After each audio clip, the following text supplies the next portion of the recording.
কলেজের এক্সামে তুমি ফার্স্ট হতে চেয়েছিলে, কিন্তু বিধি ফার্স্ট হয়েছে। এই জন্য তুমি বিধিকে মেরে ফেলেছো যাতে স্কলারশিপটা তুমি পাও। আমি একটা বিশেষ জায়গা থেকে উইশ চেয়েছিলাম, সেই জন্যই বিধি এইভাবে মারা গেল। এবার আমাদেরও একটু বলো। ঠাকুর বলদেবের পুরনো প্রাসাদে, বলদেব ভবন।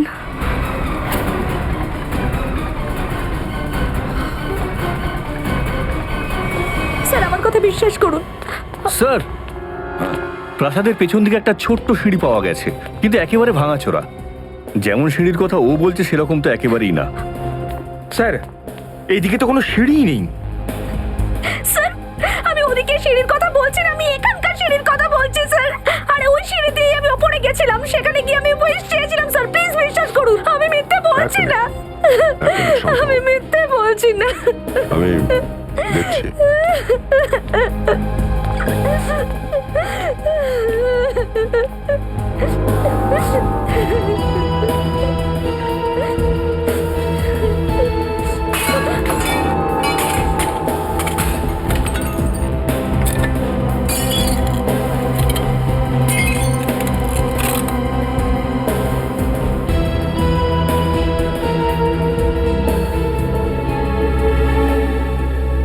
এসো অনুষ্কা, দেখো দেখো তোমার সিঁড়ি।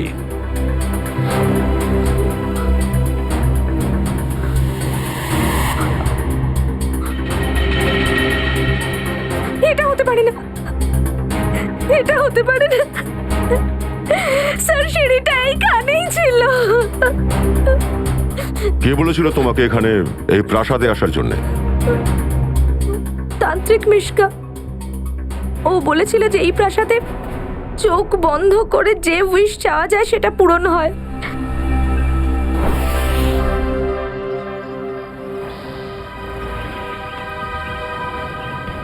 স্যার, অনুষ্কা যে মিশকা নামের তান্ত্রিকের দোকানের কথা বলেছিল সেটা এই শপিং কমপ্লেক্সেই আছে।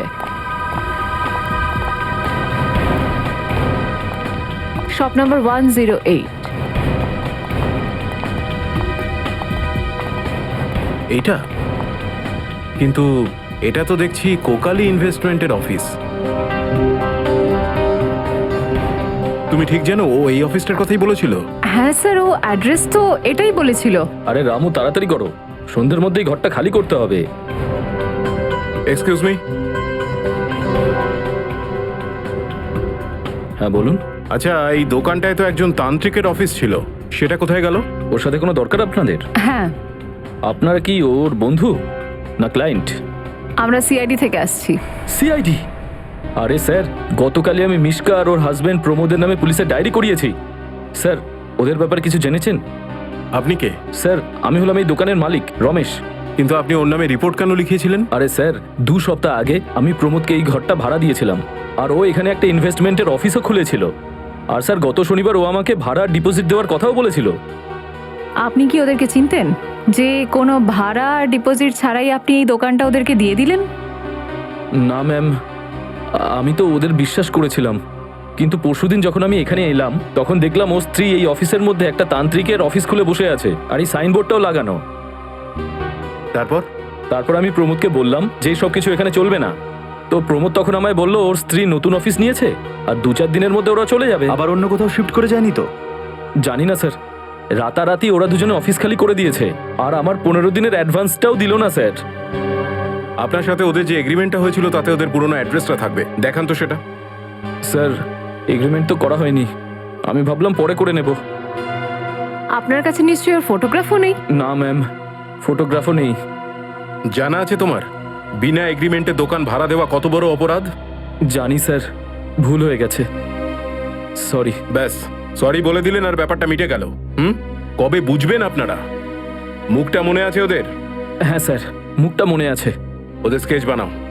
হ্যাঁ স্যার। এবার অনুষ্কার থেকে জানতে হবে যে ও এই জ্যোতিষের ব্যাপারে জানলো কি করে।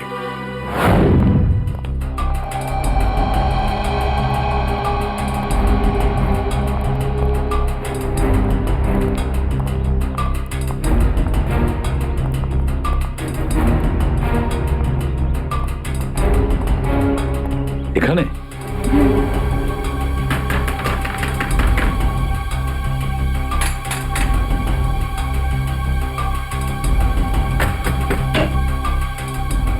আরে স্যার, আপনারা বিধির খুনির খোঁজ পেলেন?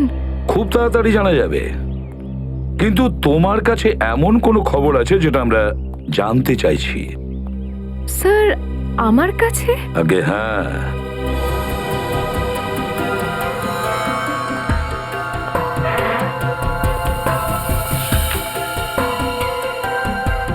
খুব উৎসাহী মনে হচ্ছে তোমাকে এই আত্মার অলৌকিক কাহিনীর প্রতি। আগে হ্যাঁ, আমার ছোট থেকেই আত্মা আর অলৌকিক ব্যাপারগুলো ভালো লাগে। তুমি অনুষ্কাকে ওই তান্ত্রিকের ব্যাপারে বলেছিলে তাই না? স্যার, ওর ঠিকানাটা আমি একটা বিজ্ঞাপনের কাগজে পেয়েছিলাম। সেই বিজ্ঞাপনের কাগজটা আছে আপনার কাছে? দেখি একটু। দেখছি।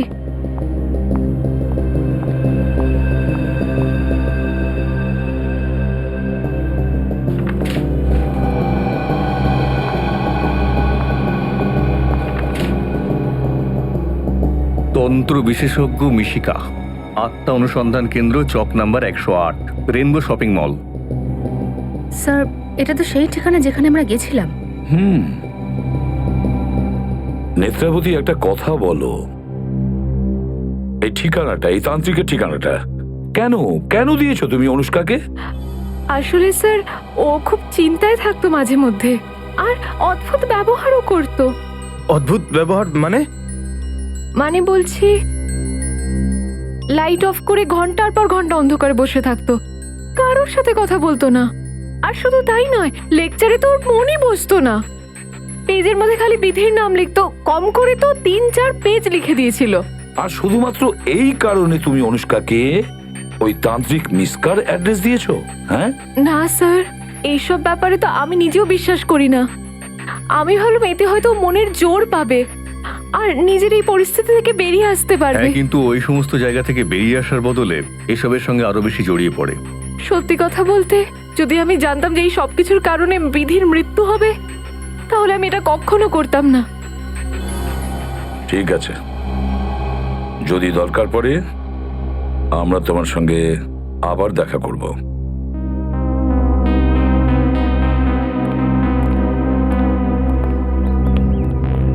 অনুষ্কা, হ্যাঁ স্যার, আমরা তোমার রুমটা চেক করব। চলুন স্যার, চলো। আসুন।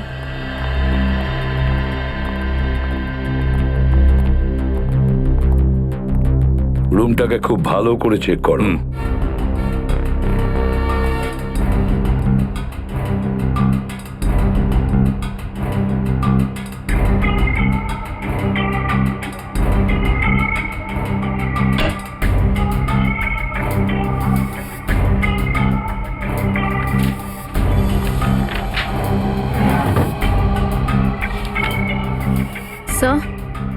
স্যার, এই দেখুন,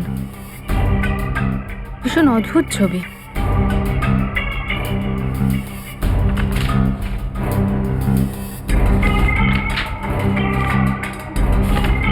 আচ্ছা, এগুলো কি তুমি এঁকেছো? আমি পেন্টিং করতে ভালোবাসি স্যার। আমার মাথায় যেটাই আসে আমি সেটাই স্কেচ করি। স্যার, কারো একটা ছবি পাওয়া গেছে। এটা কার ছবি? তোমার বাবার? হ্যাঁ, কিন্তু কয়েক বছর আগে বাবা মারা যান। আমার কাকা কাকিমাই আমাকে মানুষ করেছেন। ইনফ্যাক্ট কলেজ আর হস্টেলের খরচটাও ওনারাই দেন। স্যার, হ্যাঁ, এই ওষুধগুলো পেলাম।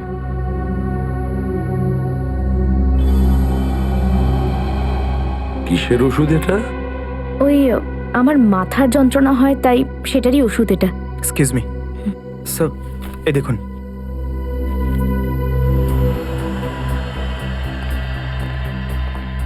এই ওষুধটা তো দেখে মনে হচ্ছে এটা কোনো সাইকিয়াট্রিস্ট প্রেসক্রাইব করেছেন। স্যার, এই নিশ্চয়ই আমাদের থেকে কিছু লুকাচ্ছে।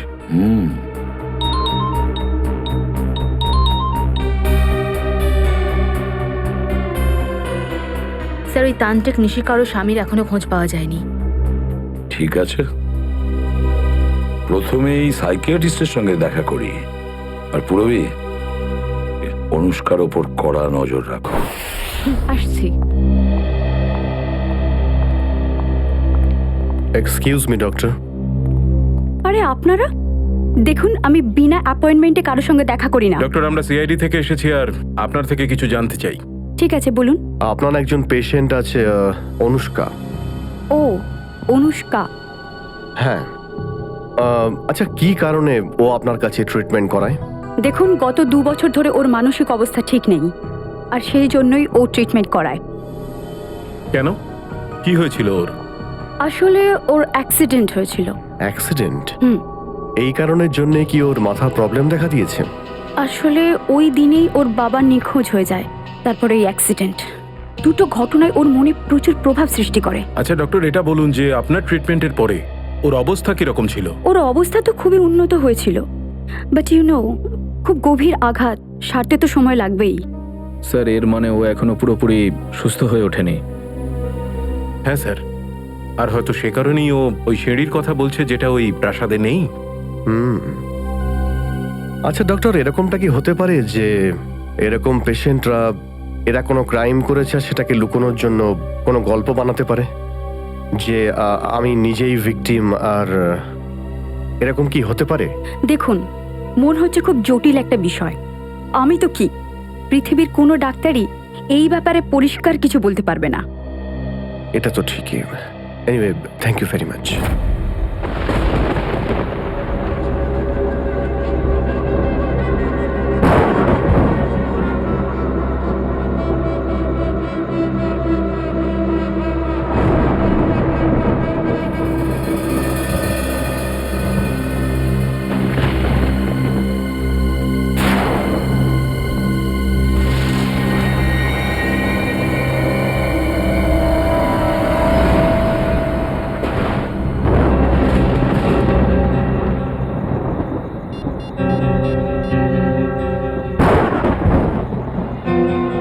Hello ACP sir.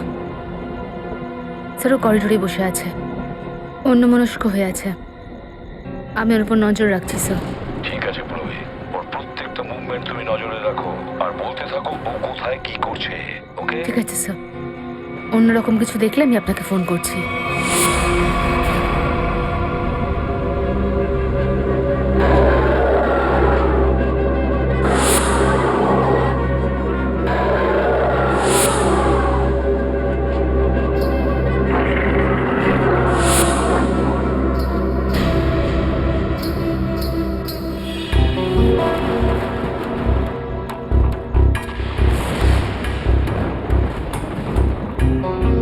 ঘুঙুরের শব্দ।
আমার ফোন, টর্চ, আমার ফোন কোথায় গেল?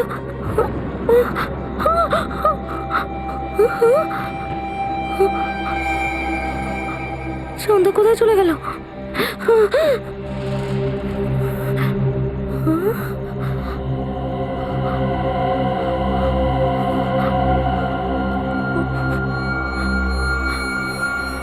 তোমার বাবার কাছে ফিরে যাও।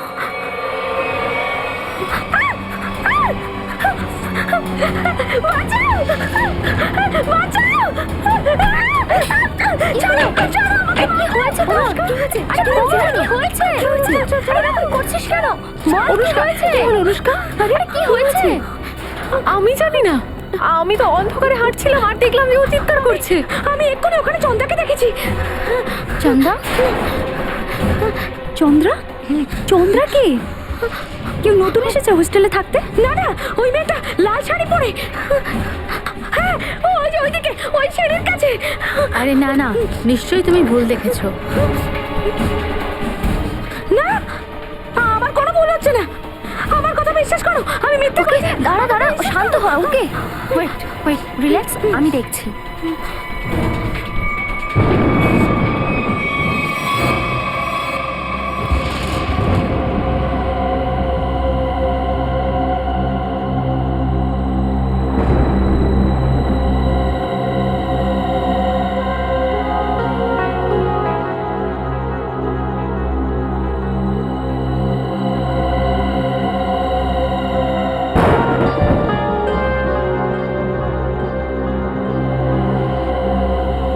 এখানে তো কেউ নেই, আর কিছু লেখাও নেই।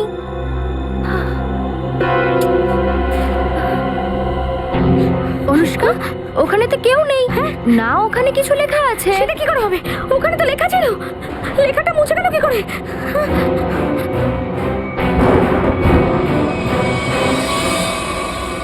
হোস্টেল থেকে ওই লাল শাড়ি পরা মহিলার ব্যাপারে কিছু জানতে পারলে? না স্যার, পুরবি পুরো হোস্টেলটা চেক করে দেখেছে, ওখানে এরকম কোনো মহিলার চিহ্ন পাওয়া যায়নি।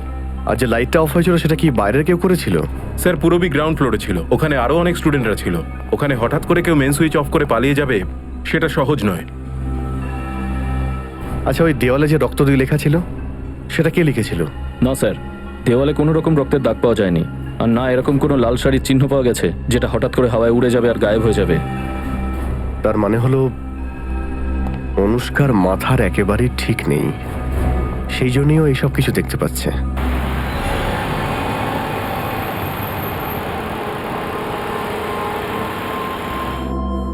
এর পিছনে এমন কেউ রয়েছে যে প্রমাণ করতে চাইছে এই সব কিছু চন্দার আত্মাই করছে। হতে পারে স্যার, কিন্তু সে প্রাসাদের সিঁড়িটা কি করে উধাও করলো? হ্যাঁ স্যার, এক রাতের ভেতর সিঁড়ি উধাও করা যায় না স্যার। চন্দার আবার ফিরে আসা আর সিঁড়িটা উধাও হয়ে যাওয়া, এসবই অনুষ্কার কল্পনা। Hello Abhijit sir. Sir, Anushka hostel থেকে বেরিয়ে মার্ভে রোডের দিকে যাচ্ছে।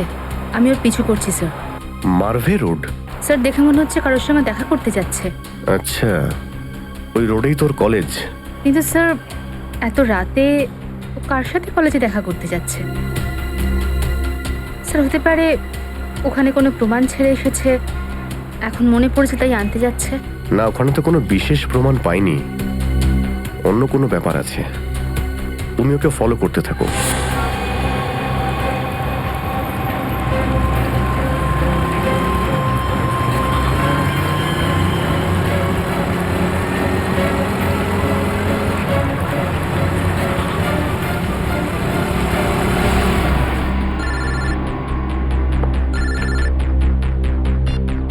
হ্যাঁ পুরবি? স্যার, তো শহরের বাইরে যাওয়ার রাস্তা এফটি রোডে যাচ্ছে। FT road? ওইদিকে তো জঙ্গল আছে। স্যার, কিছু বুঝতে পারছি না ও যাচ্ছেটা কোথায়। ঠিক আছে, ওকে ভালো করে ফলো করো, কিন্তু সাবধানে।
হ্যাঁ পূরবী, স্যার জঙ্গলের ভেতরে ঢুকেছে, আমি ওর পেছনে যাচ্ছি। ঠিক আছে, তুমিও যাও। দেখো জঙ্গলের মধ্যে খুব সাবধান কিন্তু, হ্যাঁ?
ইনি তো অনুষ্কার বাবা। এটা কার ছবি? তোমার বাবা? ইনি তো মারা গেছেন।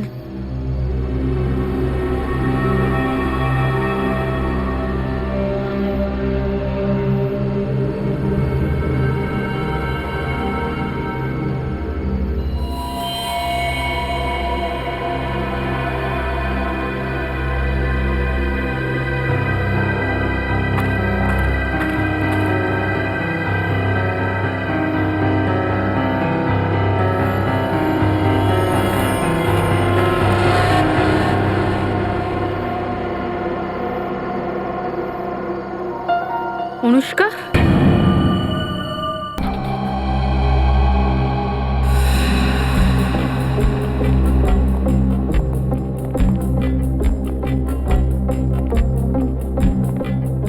অনুষ্কা, আসল সত্যিটা জানার জন্য আমাদের তোমাকে কিছু প্রশ্ন করতে হবে। তুমি যতটুকু বলতে পারবে চেষ্টা করো, ব্যাস, বেশি টেনশন নিও না। আচ্ছা, আপনি কি আগে থেকেই জানতেন যে আপনার বাবা গত 2 বছর ধরে জঙ্গলের মধ্যে এই কেবিনে রয়েছেন? না, ইনফ্যাক্ট 2 বছর ধরে তো আমি আমার বাবার খোঁজও করিনি। তাহলে উনি ওখানে আছেন সেটা তুমি জানলে কি করে? আমার কিচ্ছু মনে নেই। আমার কিচ্ছু মনে নেই যে আমি ওখানে কি করে পৌঁছে যাই? ভালো করে মনে করার চেষ্টা করুন। নিশ্চয়ই এমন কিছু হয়েছিল যে আপনি ওই কেবিনটা অব্দি পৌঁছে গিয়েছিলেন। না, আমি জানি না কেন হঠাৎ করে আমার চোখের সামনে ওই জঙ্গল আর কেবিনের ফ্ল্যাশগুলো আসতে থাকে। ফ্ল্যাশেস?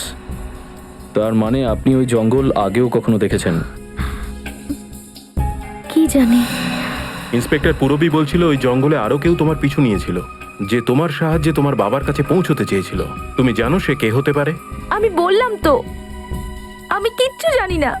আমার শুধু এইটাই মনে আছে যে যখন আমি ওই কেবিনে যাই আমি আমার বাবার চিৎকারের শব্দ শুনতে পেয়েছিলাম। আর যখন আমি ভেতরে ঢুকে দেখতে যাই তো কেউ আমাকে পেছন থেকে আঘাত করে। আমি শুধু এইটুকুই জানি, আর কিচ্ছু নয়, কিচ্ছু নয়। স্যার, আপনারা প্লিজ বাইরে যান, ওনাকে একটু বিশ্রাম নিতে দিন।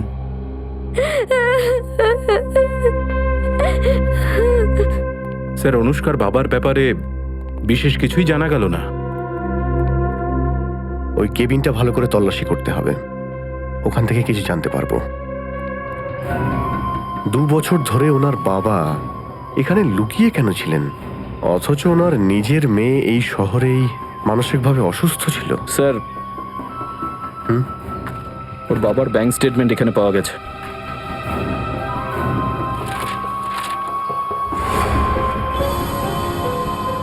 ওনার তো অনেকগুলো অ্যাকাউন্ট ছিল,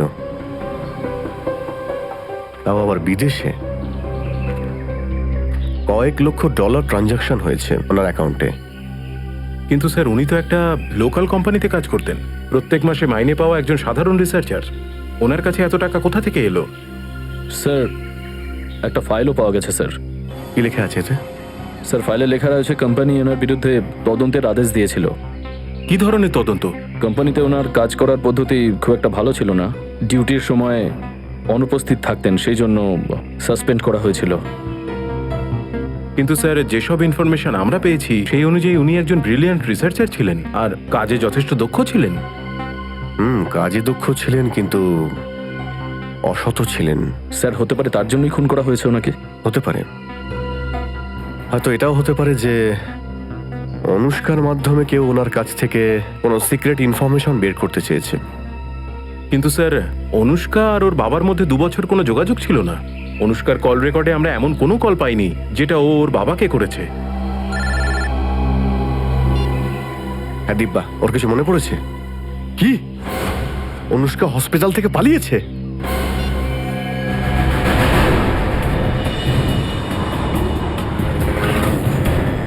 হ্যালো অনুষ্কা, অনুষ্কা কোথায় তুমি? প্রাসাদে? হ্যালো, হ্যালো অনুষ্কা, তুমি ঠিক আছো তো? Hello, hello. দয়া, মনে হচ্ছে অনুষ্কা কোনো বিপদে পড়েছে। প্রাসাদে আছো, ফোনটা অন আছে কিন্তু কিছু বলতে পারছে না।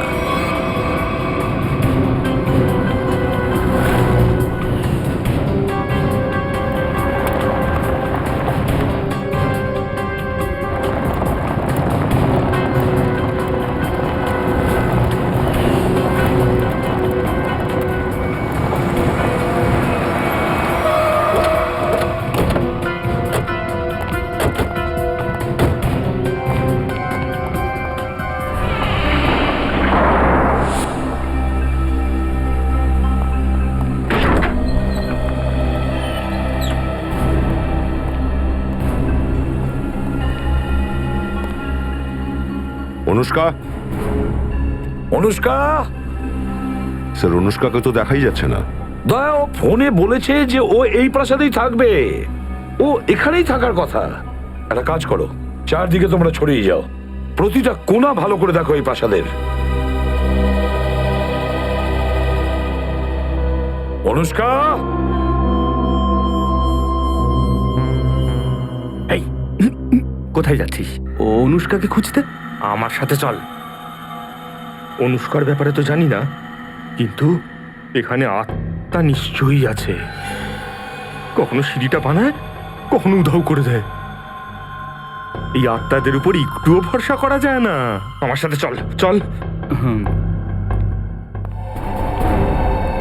মনে তো হচ্ছে না যে অনুষ্কা এখানে আদৌ এসেছে।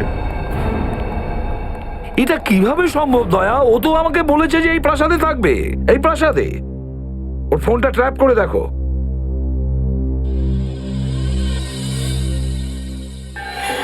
স্যার ওর ফোন এখানেই আছে, 200 মিটারের রেডিয়াসে। 200 মিটারের রেডিয়াসের মধ্যে ওর ফোনটা আছে, কিন্তু এই প্রাসাদেই তো ওর থাকার কথা। দয়া, এটা হয়নি তো যে অনুষ্কাকে কেউ এখান থেকে নিয়ে গেছে? ওই সাইরেনটা। স্যার, এই যে সাইরেনের আওয়াজটা, আসলে এখানে পাশেই একটা অয়েল রিফাইনারি আছে, এটা ওখানেরই সাইরেন। দয়া, ওই সাইরেনের শব্দ অনুষ্কার ফোনে আমি খুব জোরে শুনেছিলাম। তার মানে স্যার, আপনার সঙ্গে যখন কথা হয়েছিল তখন অনুষ্কা ওই অয়েল রিফাইনারির পাশেই ছিল। হতে পারে। অয়েল রিফাইনারির ওখানে যাই, চলো। ফেডরিক, ভালো করে দেখো অয়েল রিফাইনারটা কোথায়।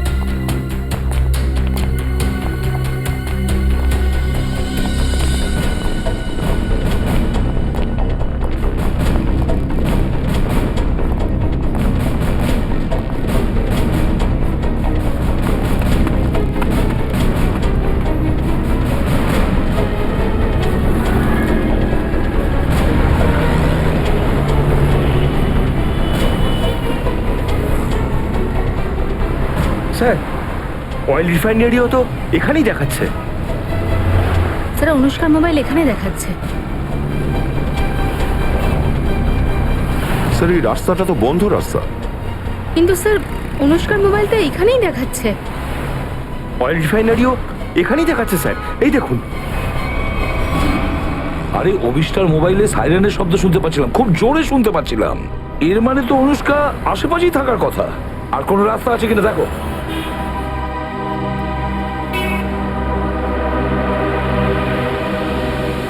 না স্যার, আর তো কোনো রাস্তা দেখাচ্ছে না। ঠিক আছে, দেখছি। এরকম হয়নি তো যে কেউ জেনে শুনে আমাদের এই রাস্তাটা বন্ধ করেছে? হ্যাঁ, দেখো তো একটু।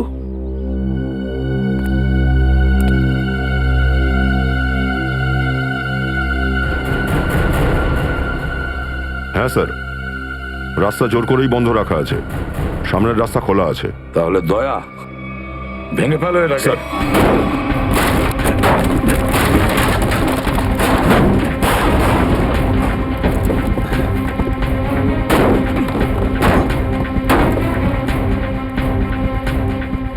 স্যার, স্যার মোবাইল এখানেই আছে স্যার। স্যার অনুষ্কার মোবাইল এখানেই আছে। স্যার, হ্যাঁ, মোবাইল।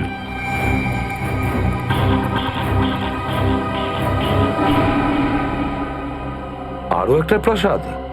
একই রকম দেখতে দুটো প্রাসাদ, তা কি করে সম্ভব স্যার? এটা আবার ভুল ভুলাইয়া নয় তো? দেখি গিয়ে। এরকম হয়নি তো যে কেউ জেনে শুনে আমাদের এই রাস্তাটা বন্ধ করেছে? হ্যাঁ, দেখো তো একটু।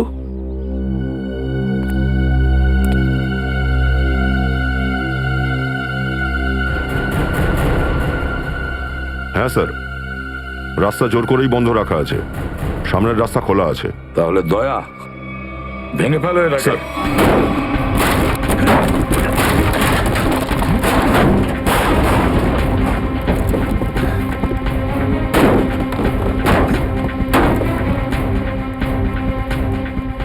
স্যার, স্যার মোবাইল এখানেই আছে স্যার। স্যার অনুষ্কার মোবাইল এখানেই আছে। স্যার, হ্যাঁ, মোবাইল।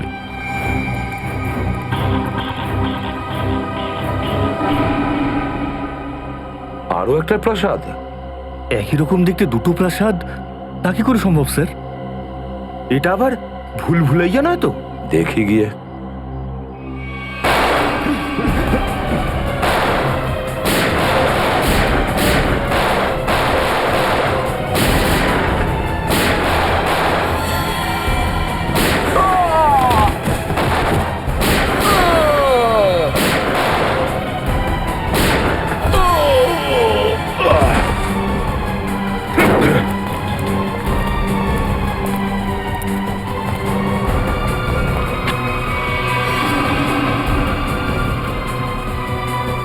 ওই গুন্ডাদের তো মেরে দিলাম, আর তাদের গুলি মারবো কিভাবে? দাঁড়া বলছি, নাহলে না হলে কি করবে আমার? তোমরাও এবার দেখতে পাবে ওর মৃত্যুর খেলা।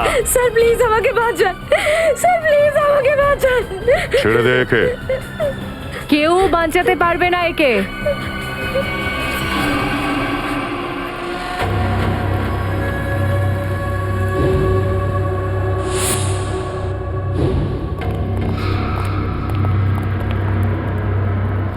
নেত্রাবতী, তুমি? হ্যাঁ আমি। এসিপি স্যার, আমি তো ভেবেছিলাম এই প্রাসাদটাকে পুড়িয়ে দিয়ে এর প্রত্যেকটা চিহ্নই মুছে ফেলবো। তারপর আর কেউ জানতেও পারবে না যে একই রকমের দেখতে দুটো প্রাসাদ আছে। একটায় সিঁড়ি আছে আর একটা সিঁড়ি নেই। আর তারপর আপনারা প্রত্যেকে অনুষ্কাকে পাগল ভাববেন। কিন্তু অনুষ্কা এখানে এসে তোমার প্ল্যান বানচাল করেছে, তাই না? হ্যাঁ, কিন্তু আমি আমার প্ল্যান এত সহজে বানচাল হতে দেব না। তুমি এমন কিছু করো না নেত্রাবতী, যে সারা জীবন তোমাকে আফসোস করতে হয়, বুঝেছো? আফসোস তো করবেন আপনারা, কারণ অনুষ্কার সাথে আপনারাও মরে যাবেন।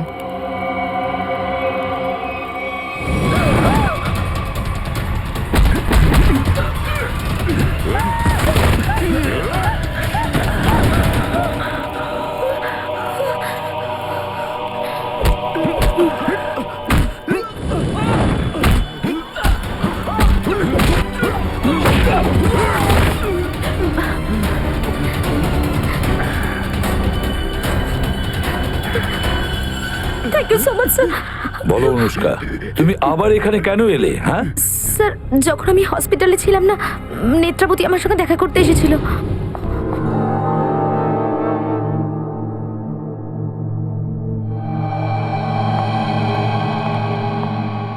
অনুষ্কা, অনুষ্কা, নেত্রাবতী তুই আস্তে।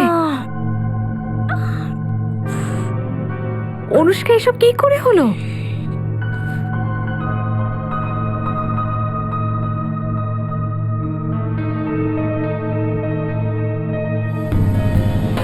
আমি কিছু জিজ্ঞেস করছি, এসব হলো কি করে?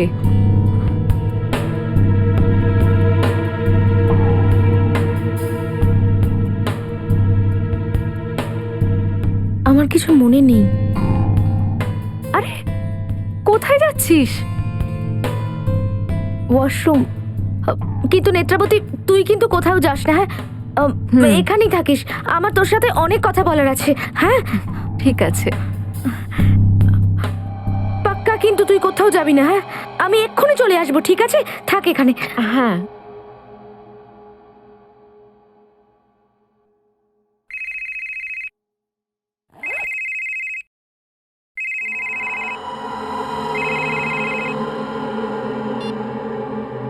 হ্যালো। হ্যাঁ হ্যাঁ, চিন্তা করো না, আমাদের প্ল্যানটা সাকসেসফুল। ওর কিচ্ছু মনে নেই।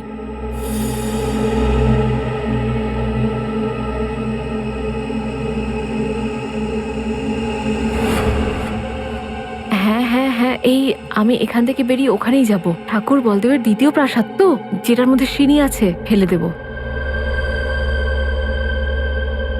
হ্যাঁ ঠিক আছে ঠিক আছে, যাচ্ছি, টাটা।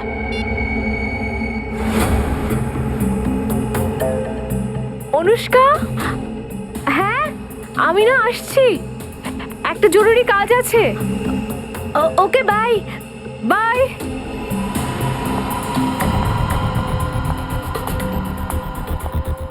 আরেকটা প্রাসাদ, আরেকটা প্রাসাদ, এর মানেটা কি?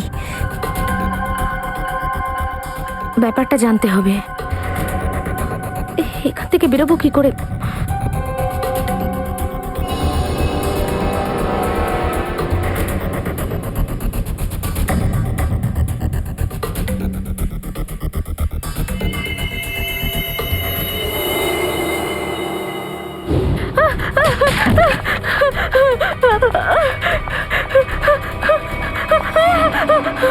কে করাচ্ছে তোমাকে দিয়ে সব?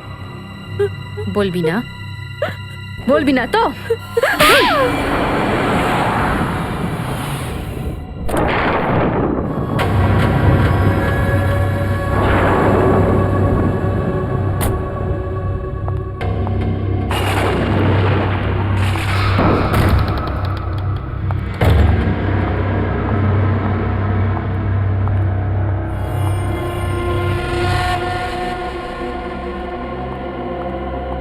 নেত্রা, তোর তো জানা আছে কটার সময় আমাদের ফ্লাইট, আর আমরা একেবারে এখান থেকে চলে যাব। আরে এখনো পর্যন্ত তুই এই প্রাসাদকে জ্বালিয়ে দিসনি কেন? মা, একটা সমস্যা আছে। এত ছোট কাজও তুই করতে পারছিস না।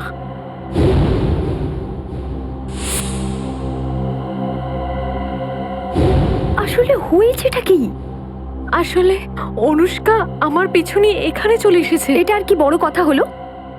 ওকেও জ্বালিয়ে দে না এই প্রাসাদের সঙ্গে সঙ্গে। বাহ, দারুণ দারুণ, কত উঁচু মন আপনার! লজ্জা হওয়া উচিত। একজন ডাক্তার হয়ে পেশেন্টের জীবন নিয়ে আপনি খেলা করছেন। সিআইডি, তুই